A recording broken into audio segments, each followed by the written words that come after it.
तो इस वाली वीडियो में यूनिट 5 कवर कर रहे होंगे रिन्यूएबल एनर्जी रिसोर्सेज का। पिछली वाली वीडियो में हमने जो इम्पोर्टेंट टॉपिक्स हैं यूनिट 2, 3, यूनिट 1 के वो कवर कर लिए हैं। इस वाली वीडियो में यूनिट 5 देख रहे होंगे। तो यूनिट 5 में सबसे पहला क्वेश्चन आता है बायो कन्वर्जन टेक्नोलॉजीज। तो बायो कन्वर्जन टेक्नोलॉजीज आप जानते हैं, जो भी हमारा बायोमास एनर्जी में कन्वर्ट हो रहा है उसी कन्वर्जन को हम रेफर कर रहे होते हैं as the bio conversion technologies which are use to converting the biomass into energy. ठीक है, जो टेक्नोलॉजीज बायोमास को एनर्जी में कन्वर्ट कर रही हों उन्हीं को हम रेफर कर रहे होते हैं बायोमास कन्वर्जन टेक्नोलॉजी से। These process can be given as, अब ये 3 प्रोसेस में होता है हमारा बायो कन्वर्जन जो टेक्नोलॉजीज है। पहला है डायरेक्ट कंबशन, दूसरा है thermochemical conversion, third one is the biochemical conversion. तो डायरेक्ट कंबशन के अंदर हम सबसे पहले बायोमास लेते हैं, बायोमास को स्टोरेज वेसल में स्टोरेज करा देते हैं, उसके बाद उसका प्रोसेसिंग होता है। ठीक है, ये आप देख सकते हो, बायोमास लिया, बायोमास को स्टोरेज में हमने स्टोर किया, फिर प्रोसेसिंग कराई, प्रोसेसिंग कराने के बाद हमने कंबशन चैम्बर में लिया, कंबशन चैम्बर में हीट प्रोड्यूस हो रही होगी या फिर हीट जो है इन्वॉल्व हो रही होती है, तो एग्जॉस्ट और ऐश जो है हमारी एस्केप आउट हो रही होती हैं। उसके बाद हम उसको टरबाइन की ब्लेड पे जाके स्ट्राइक करा देते हैं, टरबाइन की ब्लेड से स्ट्राइक कराने के बाद वो हमारा कन्वर्ट हो जाता है मैकेनिकल एनर्जी में। उसके बाद हम जनरेटर अप्लाइड कर देते हैं।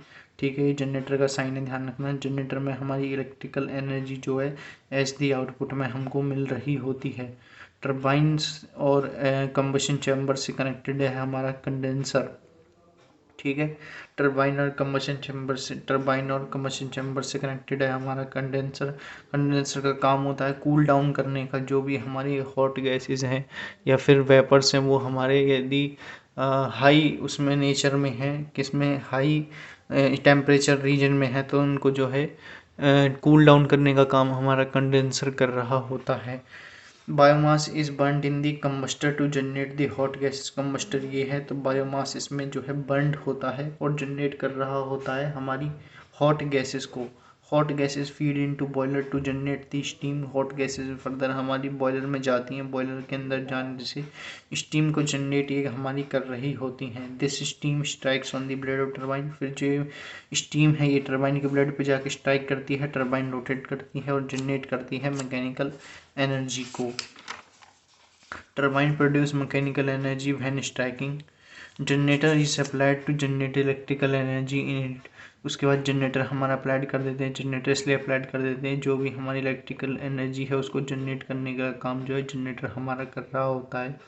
Process of burning in presence of oxygen to produce heat and the light. ठीक है, तो ये वाला एक तरह तो डायरेक्ट कंबशन प्रोसेस जो एक तरह का प्रोसेस है जो कि बर्निंग कर रहा होता है इन प्रेजेंस ऑफ ऑक्सीजन। ठीक है, in presence of oxygen to produce heat and light. Heat को प्रोड्यूस करने के लिए, लाइट को प्रोड्यूस करने के लिए जो हमारा बर्निंग होती है ऑक्सीजन के प्रेजेंस में, उसी प्रोसेस को हम रेफर कर रहे होते हैं डायरेक्ट कंबशन से। अब देख लेते हैं second one is the thermochemical conversion. तो थर्मोकेमिकल कन्वर्जन क्या है हमारा? The decomposition of organic matter of algae biomass for production of the biofuels। ये एक तरह का डिकम्पोजिशन है ऑर्गेनिक मैटर का। ठीक है, एल्गली का, बायोमास का, for production of the biofuels, जो बायोफ्यूल्स के लिए प्रोडक्शन के लिए रेस्पॉन्सिबल हो रहे होते हैं। This includes solid gases and gaseous fuels. ये हमारा 3 टाइप्स नेचर में प्रेजेंट हो रहा होता है, सॉलिड में, लिक्विड में और गैसियस फ्यूल्स के अंदर। Thermochemical conversion takes 2 forms, 2 forms में आता है, एक गैसिफिकेशन, लिक्विफिकेशन।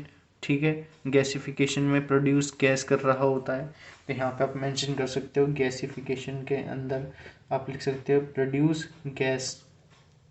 गैसिफिकेशन में इट प्रोड्यूस गैस और लिक्विफिकेशन में it produce liquid. Produce liquid. ठीक है, और ये तो था हमारा थर्मोकेमिकल कन्वर्जन। अब देख लेते हैं बायोकेमिकल कन्वर्जन। तो बायोकेमिकल कन्वर्जन जब भी टेक्स प्लेस हो रहा होगा तो 2 प्रोसेस इन्वॉल्व होते हैं इसमें, एनारोबिक डाइजेशन और दी फर्मेंटेशन। ठीक है, एनारोबिक डाइजेशन के अंदर मैंने लास्ट की वीडियो में 3 प्रोसेस आपको बताए थे, हाइड्रोलाइसिस, एसिडिफिकेशन और मीथेन फॉर्मेशन हम आगे फर्दर वीडियो में जैसे मूव कर रहे होंगे, पढ़ रहे होंगे। सबसे पहले देख लेते हैं biochemical conversion involves use of enzymes. ठीक है, इसमें एंजाइम्स का यूज़ होता है माइक्रो ऑर्गेनिज्म की जो ब्रेक डाउन करते हैं बायोमास को through the process of anaerobic digestion and the fermentation. Anaerobic digestion और फर्मेंटेशन की मदद से जो भी माइक्रो ऑर्गेनिज्म हैं, एंजाइम्स हैं, उनका यूज़ करते हैं बायोमास को ब्रेक डाउन करने के लिए। बायोमास जो है ये आप देख सकते हैं बायो रिफाइनरी में जा रहा होता है, बायो रिफाइनरी से हमारा फ्यूल जनरेट होता है, फ्यूल में हमारे पेट्रोल डीजल आ गए। ठीक है, और फिर ये फर्दर हमारा CO2 गैसेज एस्केप आउट करेगा, तो एस्केप आउट करने के लिए ऑटोमोबाइल्स वाले सिस्टम में आ गई। ठीक है, उसके बाद ये फर्दर हमारी गैसेज जो है बायोमास में जा रही होंगी। ठीक है, तो बायोमास से bio refinery, after that it goes into the fuels and after that it escape out the gases and escape out are given as the carbon dioxide. अब हम देख लेते हैं एनारोबिक डाइजेशन प्रोसेस क्या होता है हमारा। तो एनारोबिक डाइजेशन प्रोसेस एक तरह का प्रोड्यूस करने का तरीका है बायोगैस को फ्रॉम द बायोमास से। ठीक है, production of the biogas from biomass. ठीक है, बायोमास आप जानते हैं बायोमास क्या होता है। बायोमास एनिमल डंग हो गया, कैटल वेस्ट हो गया, इनसे जो एनर्जी प्रोड्यूस हो रही होती है वो हमारी आती है बायोगैस के अंदर। तो इन्हीं का प्रोडक्शन करना है बायोमास की मदद से। It consist of three stages में हमारा आता है ये। Number 1 is the hydrolysis, number 2 is the acidification and number 3 is the methane formation. तो हाइड्रोलाइसिस में देख लेते हैं। हाइड्रोलाइसिस में मैंने आपको पहले भी बताया था, हाइड्रोलाइसिस में हम सेलुलोज प्लस न्यूट्रिएंट C6H10O5, ठीक है, प्लस NH2O एंजाइम्स के प्रेजेंट में हमको प्रोड्यूस कर रहे होंगे soluble glucose plus the nutrients. फिर हम एसिडिफिकेशन करते हैं इसका सेकेंड प्रोसेस में, ये हो गया स्टेप 1। तो स्टेप 1 में हाइड्रोलाइसिस करते हैं हम। ठीक है, स्टेप 2 में हम एसिडिफिकेशन करते हैं। Step 2 acidification and step 3 is the methane formation. ठीक है, एसिडिफिकेशन सबसे पहले ये हाइड्रोलाइसिस देख लिए। स्टेप 1 में हमारा जो सेलुलोज प्लस न्यूट्रिएंट्स जब कंबाइंस कर रहे होंगे in the presence of enzyme, तो हमको दे रहे होंगे soluble glucose plus nutrients. Acidification हमारा ग्लूकोज जब एसिड प्रोड्यूसिंग बैक्टीरिया से रिएक्ट कर रहा होगा तो वो हमको मिलकर दे रहा होगा ethyl alcohol plus H2 plus O2 plus other fatty acids as the by product. Number 3 is the methane formation. Methane formation में जानते हैं हम इथाइल अल्कोहल लेते हैं। Ethyl alcohol plus CO2 gives the 2CH3COH plus CH4। ठीक है, और CH3COH हमारा है एक तरह का CH4 प्लस CO2, एक तरह का मीथेन का बाई प्रोडक्ट ही है जो कि जनरेट कर रहा होगा मीथेन प्लस कार्बन डाइऑक्साइड को। तो CH4 है हमारी मीथेन और ये हो जाएगी हमारी कार्बन डाइऑक्साइड। ठीक है, तो ये हमको बाय प्रोडक्ट है CH3COH का। ये हमारा इथाइल अल्कोहल से जनरेट होता है CH3CH2OH से। ठीक है, तो इथाइल अल्कोहल की रिएक्शन जब कार्बन डाइऑक्साइड में करा रहे होंगे तो हमारी जो है methane plus CO2 gas generate हो रही होगी। तो ये तो था regarding anaerobic digestion process. Anaerobic digestion process देख लिया हमने, 3 स्टेप्स में होता है हमारा हाइड्रोलाइसिस, एसिडिफिकेशन और मीथेन फॉर्मेशन। अब हम बात कर लेते हैं नेक्स्ट टॉपिक की। जो नेक्स्ट टॉपिक है हमारा दीनबंधु बायोगैस प्लांट क्या हो रहा है होता है हमारा। ठीक है, तो it developed by action of food production AFPRO new Delhi. ठीक है, फूड प्रोडक्शन के द्वारा डेवलप किया गया है ये हमारा बायोगैस प्लांट। इस प्लांट के अंदर हम मिक्सिंग टैंक लेते हैं। ठीक है, ये रहा डायग्राम के अंदर आप देख सकते हो, यहाँ पे हमने मिक्सिंग टैंक लिया है और मिक्सिंग टैंक के अंदर हमने स्लरी लिया है। स्लरी में डंक प्लस H2O वाटर दोनों ले रहे होते हैं, 1:1 में यहाँ पे लेते हैं। ठीक है, यदि 50 ग्राम हमारी डंक है तो 50 लीटर ही हम वाटर ले रहे होंगे। तो ये 1:1 में के अंदर जो है हम स्लरी प्लस वाटर को लेते हैं और इसको कनेक्टेड करा देते हैं आउटलेट ओपनिंग से। ठीक है, या फिर इसको डाइजेस्टर कहते हैं। ये तो हमारा पर पार्ट हो गया डोम और लोअर पार्ट हो जाएगा हमारा डाइजेस्टर।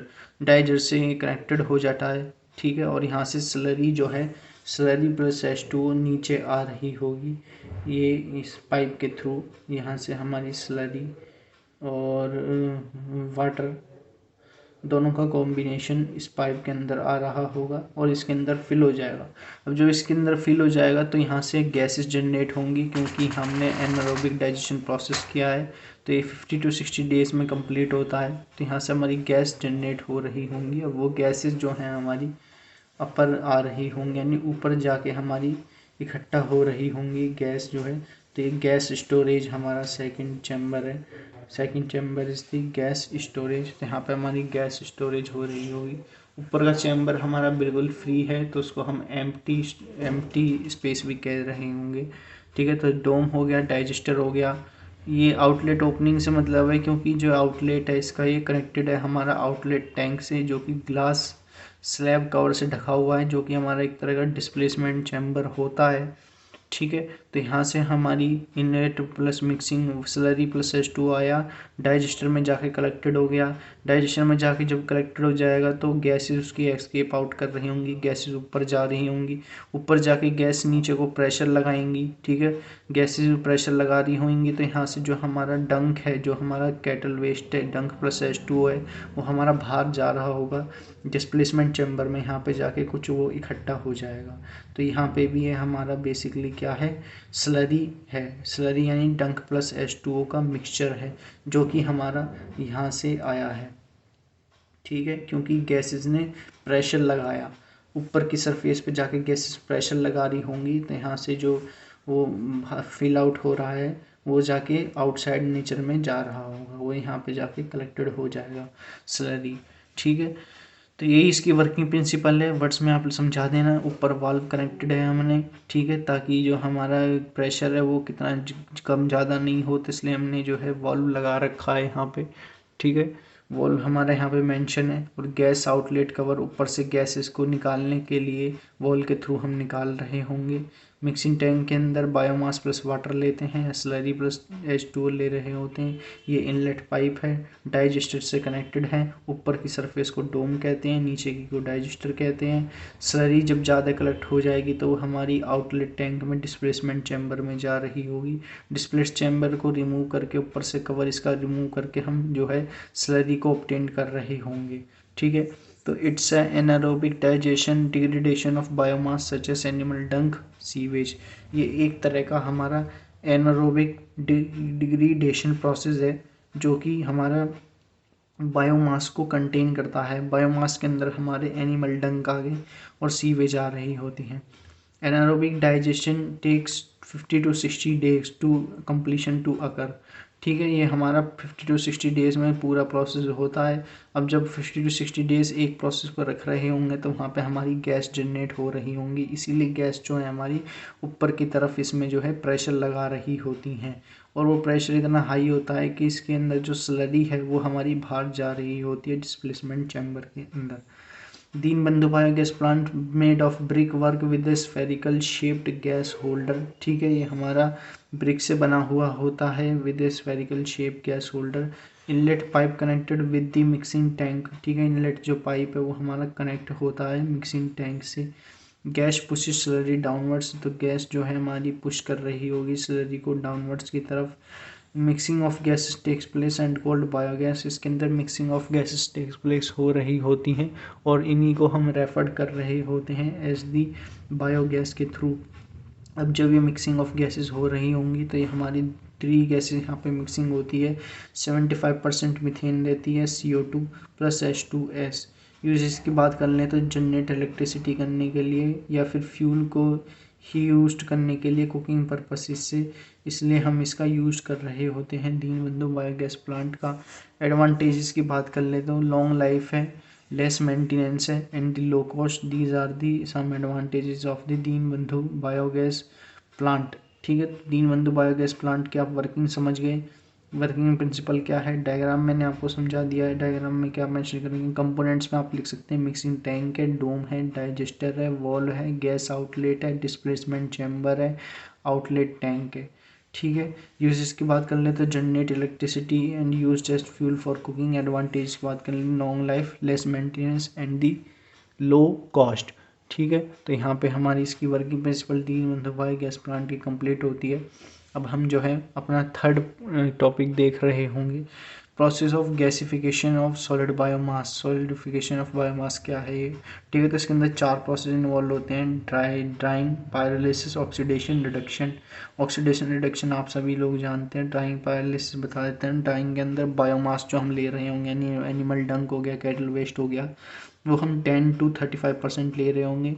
मॉइस्चर को कन्वर्ट करेंगे हम स्टीम में, जब बायोमास हमारा हीटेड अप हो जाएगा 100 डिग्री सेल्सियस तक, ठीक है। जब बायोमास हमारा 100 डिग्री सेल्सियस तक हीट हो जाएगा तो मॉइस्चर को कन्वर्ट कर रहे होंगे हम स्टीम के अंदर।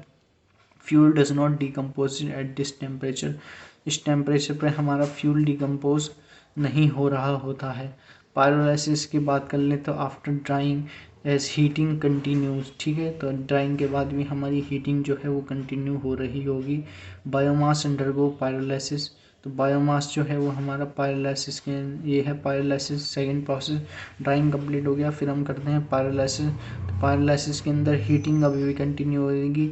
हीटिंग हमारी 100 डिग्री सेल्सियस तक हम बायोमास को हीट कर रहे थे, इसमें फर्दर हीट को अप्लाइड कर रहे होंगे पायरोलाइसिस के अंदर।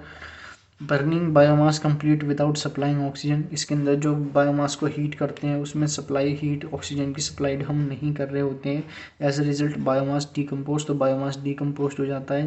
किन किन 3 फेज में हमारा डिकम्पोज हो रहा होता है, सॉलिड, लिक्विड, गैस। सॉलिड में प्रोड्यूस करते हैं हम चारकोल, लिक्विड में प्रोड्यूस करते हैं तार, एंड गैस में प्रोड्यूस करते हैं फ्लू गैसेस। ये तो थी हमारी पायरोलाइसिस। अब देख लेते हैं ऑक्सीडेशन। ऑक्सीडेशन क्या होता है हमारा, ऑक्सीडेशन के अंदर air introduce into gasifier after decomposition, ठीक है। तो एयर इंट्रोड्यूस हो जाती है गैसीफायर के अंदर जब हमारा डिकम्पोजिशन का प्रोसेस कंप्लीट हो जाता है। Oxidation takes place at 700 degree Celsius to 1400 degree Celsius. Oxidation होता है 7 डिग्री सेल्सियस, 700 डिग्री सेल्सियस से 1400 डिग्री सेल्सियस पे। Charcoal produce CO2 and the heat, जो चारकोल है वो हमारी CO2 heat as the by product में फॉर्म कर रही होगी, ठीक है। CO2 हो जाएगा हमारा कार्बन डाइऑक्साइड और C+O2 हो जाएगा हमारा चारकोल। अब बात कर लेते हैं रिडक्शन की। तो रिडक्शन के अंदर कुछ करेक्शंस गिवन से इंडक्शंस को देख लेना है, जैसे C+CO2 gives 2CO, C+H2O gives CO+H2, CO+H2O gives CO2+H2 and C+2H2 gives CH4। CH4 यहाँ पे यानी कि मीथेन फॉर्मेशन यहाँ पे हमारा हो रहा है रिडक्शन के अंदर। At high temperature and reducing condition when not enough oxygen available, ये प्रोसेस हमारा जब होता है जब हमारी ऑक्सीजन ज़्यादा अवेलेबल नहीं हो रही होती है। हाई टेम्परेचर पे हमारा होता है, रिड्यूसिंग कंडीशंस पे हमारा होता है। रिड्यूसिंग कंडीशन जब होती हैं जब ऑक्सीजन अवेलेबल नहीं हो रही होती है। ये तो थी रिडक्शन प्रोसेस। अब हम देख लेते हैं applications in industrial oiled fired boilers. Industrial के अंदर ऑयल्ड फायर बॉयलर्स के अंदर जो है हम बेसिकली इसका यूज़ कर रहे होते हैं। गैस टर्बाइंस के अंदर हम इसका यूज़ करते हैं। CI एंड SI इंजन के अंदर हम जो है बेसिकली इसका यूज़ कर रहे होते हैं। Oxidation, reduction, pyrolysis and fourth one process कौन सा था हमारा, ड्राइंग, ठीक है। तो ये 4 प्रोसेस होते हैं जो कि गैसिफिकेशन को, सॉलिड बायोमास को प्रोड्यूस करने के लिए रिस्पॉन्सिबल हो रहे होते हैं। एप्लीकेशन की बात कर ले तो गैस टर्बाइन के अंदर यूज़ करते हैं, SI एंड CI इंजन्स में यूज़ करते हैं, और इंडस्ट्रियल ऑयल फायर्ड बॉयलर्स के अंदर हम इसका यूज़ कर रहे होते हैं, ठीक है। तो यहाँ पे हमारी वर्किंग प्रिंसिपल कंप्लीट हो जाती है। यहाँ पे हमारी वर्किंग प्रिंसिपल कंप्लीट हो जाती है। अब हम देख लेते हैं ocean thermal energy conversion system हमारा क्या हो रहा होता है, ठीक है। तो ocean thermal energy conversion system के अंदर प्रिंसिपल है टेम्परेचर डिफरेंसेस का, water at the bottom of the sea and water at the top of the sea. तो यहाँ से देख सकते हो सनलाइट की एनर्जीज आई, वो जाके स्ट्राइक कर रही होंगी हमारी ओशन की सरफेसेस पे। ओशन की सरफेस पे जाके स्ट्राइक करेंगी तो हमारा अपर टेम्परेचर जो है ओशियंस का वो हमारा हीट अप हो रहा होगा, और लो टेम्परेचर हमारा का वाटर का जो है वो हमारा कूल हो रहा होगा। अपर टेम्परेचर वाटर का जो है हीट अप है, ठीक है। तो यहाँ से हमारा वार्म वाटर प्रोड्यूस हो रहा होगा अपर टेम्परेचर से, और यहाँ से हमारा कोल्ड वाटर प्रोड्यूस्ड हो रहा होगा, क्योंकि यहाँ पे हमारी सनलाइट की एनर्जी नहीं आएंगी तो यहाँ से कोल्ड वाटर ऑब्टेन्ड होगा, और यहाँ से हमको हॉट वाटर मिल रहा होगा, क्योंकि सनलाइट की रेज जो है डायरेक्टली आके स्ट्राइक कर रही हैं सरफेसिस पर, ठीक है। तो ये दोनों का जो 30 डिग्री सेल्सियस और 10 डिग्री सेल्सियस के बीच का जो टेम्परेचर डिफरेंस आया है, इसी को हम रेफर कर रहे होते हैं एज दी टेम्परेचर डिफरेंस। और ये टेम्परेचर डिफरेंस जनरेट होता है water at the bottom of the sea and the water at the top of the sea. This temperature difference can be use to operate a heat engine. ये heat engine को operate करने के लिए temperature difference हमारा responsible हो रहा होता है। टाइप्स की बात कर लें तो टाइप्स के अंदर क्या क्या है, इसके अंदर दो टाइप्स के अंदर हमारा क्लोज साइकिल OTEC सिस्टम आता है and the open cycle OTEC system हमारे दो आ रहे होते हैं। ठीक है, तो यहाँ पे देख लेते हैं कहाँ पे ये रहा। सबसे पहले पंप की मदद से, ये है क्लोज साइकिल सिस्टम और इसको एंडरसन साइकिल भी बोल रहे होते हैं, एंडरसन साइकिल सिस्टम। ठीक है, एंडरसन साइकिल OTEC सिस्टम और दी क्लोज साइकिल OTEC सिस्टम।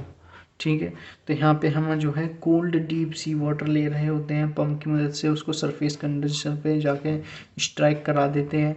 ठीक है, सरफेस कंडेंसर से वो जा रहता है हमारा पंप में। ठीक है, पंप से जाने के बाद यहाँ पे हमारा कंडेंसेट एक्सट्रैक्शन पंप है। ठीक है, पंप में जाने के बाद वो हमारा चला जाता है हीट एक्सचेंजर में। हीट एक्सचेंजर में हमारी कॉइल लगी हुई होती है, फिर ट्यूब जिसको कह रहे होते हैं वो हमारी लगी हुई होती है। ठीक है, और ये कनेक्टेड हो रही होती है हमारी टरबाइन से। टरबाइन से कनेक्टेड है हमारा जनरेटर, जनरेट करता है इलेक्ट्रिसिटी को जनरेट करने के लिए। और हीट एक्सचेंजर में हमारे एक पंप के थ्रू जो है हॉट वाटर भी हम प्रोड्यूस करा रहे होते हैं। तो ये वार्म वाटर C2 अपना चला जाता है हीट एक्सचेंजर में। ठीक है, तो ये थी वर्किंग प्रिंसिपल। वर्किंग प्रिंसिपल से आसान है इसकी। सबसे पहले कूल डीप सी वाटर लेंगे हम, सी वाटर से पानी ले रहे होंगे जो कि ठंडा होगा, पंप की मदद से उसको सरफेस कंडेंसर में डाल देंगे। सरफेस कंडेंसर में डालने के बाद उसको पंप की मदद से हीट एक्सचेंजर में डाल रहे होंगे। अब यहाँ पे जो हीट एक्सचेंजर में हम डालेंगे उसमें हम यूज़ कर रहे होंगे फ्लूइड का। और वो फ्लूइड जो है अमोनिया गैस हो सकती है या फिर ब्यूटेन गैस हो सकती है। और इनका जो टेम्परेचर होगा बॉइलिंग पॉइंट वो हमारा लो नेचर का आ रहा होगा। ठीक है, तो कंडेंसेट एक्सट्रैक्शन पंप से हीट एक्सचेंजर में डाल देंगे। उसके बाद जो है हम उसको टरबाइन ब्लेड पे स्ट्राइक करा देते हैं। टरबाइन ब्लेड पे जो है हॉट गैसेस हमारी यहाँ की स्ट्राइक हो रही होती हैं। टरबाइन गैस के बाद जो हमारे जनरेटर से इलेक्ट्रिसिटी को जनरेट हम कर रहे होते हैं। और पंप के थ्रू ही हमारा हीट एक्सचेंजर में जो है वार्म वाटर को सी तक पास आउट करा देते हैं। तो ये था working principle of close cycle system का। ठीक है, तो यहाँ से आप समझ गए कि सरफेस कंडेंसर से हॉट वाटर हमारा एस्केप आउट सी में भी जा रहा होता है। ठीक है, जो हमने वाटर ठंडा पानी लिया सी की मदद से, उसी को हमने जो है हॉट वाटर बना के सी में ही दोबारा से डाल दिया और ये प्रोसेस हमारा कंटिन्यू हो रहा होता है। तो ये तो थी working principle of close cycle system, जिसको एंडरसन साइकिल भी हम बोल रहे होते हैं। अब हम देख लेते हैं working principle of open cycle OTEC system हमारा क्या होता है। ठीक है, तो ये सरफेस है, सी का सरफेस है और सी के ऊपर सरफेस पे हमारा टेम्परेचर हो रहा होगा 24 डिग्री सेल्सियस से 27 डिग्री सेल्सियस। और बॉटम ऑफ द सी में हो रहा होगा 4 डिग्री सेल्सियस से 700 डिग्री सेल्सियस में। तो यहाँ से पंप की मदद से डीगैसीफायर में ले जाते हैं हम वाटर को या फिर फ्लूइड गैसेस को। डीगैसीफायर में हमारा होता है नॉन कंडेंसेबल गैसेस होती हैं। ठीक है, उनको वैक्यूम पंप के थ्रू गैसेस को एस्केप आउट करा देते हैं। ठीक है, तो गैसेस यहाँ से एस्केप आउट हो गई हैं हमारी। जो डीगैसीफायर है, डीगैसीफायर हमारा कनेक्ट होता है फ्लैश इवेपोरेटर से। ठीक है, फ्लैश इवेपोरेटर के अंदर जो वार्म वाटर प्रोड्यूस आया, हॉट वाटर जो हमारे यहाँ पे आ रहा होगा डीगैसीफायर के अंदर, वही हमारा वार्म वाटर सी में जा रहा होगा। ठीक है, कुछ वाटर जो hot gas low pressure steam है, कुछ जो प्रेशर स्टीम है उनको हम टरबाइन के ब्लेड पे जाके स्ट्राइक करा देंगे। ठीक है, टरबाइन के ब्लेड स्ट्राइक हो रही होंगी और इलेक्ट्रिसिटी जनरेट कर रही होंगी with the help of the generator. ठीक है, टरबाइन के ब्लेड जो है, फिर ये हमारा सरफेस कंडेंसर प्रेजेंट है, टरबाइन से कनेक्टेड है सरफेस कंडेंसर। कंडेंसर का काम होता है जो भी हीट आ रही है उसको कंडेंस करना, कूल डाउन करने का काम होता है। Fresh water as the outlet में हमको मिल रहा होता है सरफेस कंडेंसर की मदद से। तो यहाँ से हमने कोल्ड वाटर सी कर लिया, पंप की मदद से ऊपर पहुँचाया, पानी एक्सट्रैक्ट किया और यहाँ पे कोइल्स में कनेक्टेड है सरफेस कंडेंसर के अंदर। तो हॉट वाटर हमको मिल रहा है और वो जा रहा है सी की सरफेसिस पर। तो ये प्रोसेस हमारा कंटिन्यू हो रहा होता है। इलेक्ट्रिसिटी हमारी जो है लो प्रेशर स्टीम के टरबाइन की ब्लेड से स्ट्राइक करने के बाद हमारी जनरेट हो रही होती है। तो ये है working principle of open cycle OTEC system. ठीक है, तो इसकी वर्किंग प्रिंसिपल समझ गए। सरफेस पे हमने जो है वाटर को लिया, वाटर को पंप की मदद से डीगैसिफायर में पहुंचाया, डीगैसिफायर से वैक्यूम पंप में हमारी गैसेज एस्केप आउट हो गई और जो डीगैसिफायर के अंदर हमने लिया था वो हमारी नॉन कंडेंसेबल गैसेज थी। ठीक है, डीगैसिफायर से अटैच है हमारा फ्लैश इवोपरेटर। फ्लैश इवोपरेटर जो हमारा वाटर जा रहा होगा वार्म वाटर सी में जा रहा होगा और फ्लैश इवेपोरेटर से कनेक्टेड है हमारा टरबाइन। टरबाइन से कनेक्टेड है जनरेटर। जनरेटर जनरेट करेगा इलेक्ट्रिकल एनर्जी को। ठीक है, टरबाइन से कनेक्टेड है हमारा फिर सरफेस कंडेंसर। सरफेस कंडेंसर के अंदर हमारी कॉइल लगी हुई होती है। कॉइल का काम होता है जो भी हमारा कोल्ड वाटर है, हॉट वाटर है, उनको जो है क्या करना, मिक्सचर करना। ठीक है, तो यहाँ से cold water hot water mix हो रहा होगा और वो फर्दर हमारे सी में प्रोड्यूस हो रहा होगा। फ्रेश वाटर आउटलेट यहाँ पे हमको सरफेस कंडेंसर की मदद से मिल रहा होता है। ठीक है, ये तो थी working principle of open cycle OTC system. अब हम देख लेते हैं next topic, tidal power plant क्या होता है। ठीक है, टाइडल पावर प्लांट जो प्रिंसिपल है, use tidal energy, water must be trapped at high tide behind the dam and then made to drive the lower tide turbine as it is to sea during the low tides. ठीक है, तो ये एक तरह की tidal energy हमारी generate होती है सन के और मून के ग्रेविटेशनल पुल फोर्सेस की वजह से। ठीक है, तो हमारी टाइडल एनर्जी जनरेट होती है सन और मून के ग्रेविटेशनल पुल की फोर्स की वजह से। जो एनर्जी वहाँ से जनरेट होती है सन और मून के ग्रेविटेशनल पुल फोर्स की मदद से, उसी को हम रेफर कर रहे होते हैं टाइडल एनर्जी। यही टाइडल एनर्जी जो है हमारी टाइडल पावर प्लांट को जनरेट करने के लिए रेस्पॉन्सिबल हो रही होती है। Available energy is proportional to the square root of the amplitude. ये जो अवेलेबल एनर्जी है हमारी प्रोपोर्शनल है एम्पलीट्यूड के स्क्वायर के। कंपोनेंट्स की बात कर ले तो कौन कौन से कंपोनेंट्स हम यूज़ कर रहे होंगे टाइडल पावर प्लांट के अंदर, तो हम जो है बैरेज का यूज़ करते हैं, स्लूइस गेट्स का यूज़ करते हैं, टरबाइन का यूज़ करते हैं और बेसिन्स का यूज़ कर रहे होते हैं। ठीक है, तो बेसिन्स के अंदर हमारे फर्दर दो टाइप्स आते हैं, single basin system and the double basin system. ठीक है, तो सिंगल बेसिन सिस्टम के अंदर हमारे फर्दर दो टाइप्स आते हैं। सिंगल बेसिन सिस्टम के अंदर वो टाइप्स आते हैं बेसिन, यानी कि बेसिन हम केवल एक यूज़ कर रहे होंगे और स्लूइस गेट भी यहाँ पे हम जो है वन यूज़ कर रहे होंगे सिंगल बेसिन सिस्टम के अंदर। और डबल बेसिन सिस्टम के अंदर जो हम बेसिन यूज़ करेंगे वो दो बेसिन यूज़ करेंगे। स्लूइस गेट्स भी यहाँ पे हम जो है दो प्रोड्यूस कर रहे होंगे डबल बेसिन सिस्टम के अंदर। तो अब हम देखो वर्किंग प्रिंसिपल देख लेते हैं सिंगल बेसिन सिस्टम की। सिंगल बेसिन सिस्टम की आप समझ गए, ocean at the low tide, ये मैंने ऑलरेडी आपको समझा रखा है प्रीवियसली वीडियो में। जिन्होंने मेरी वीडियो को जाके वॉच आउट नहीं करा है वो जाके देख सकते हो सिंगल बेसिन सिस्टम हमारा क्या होता है और डबल बेसिन सिस्टम हमारा क्या होता है।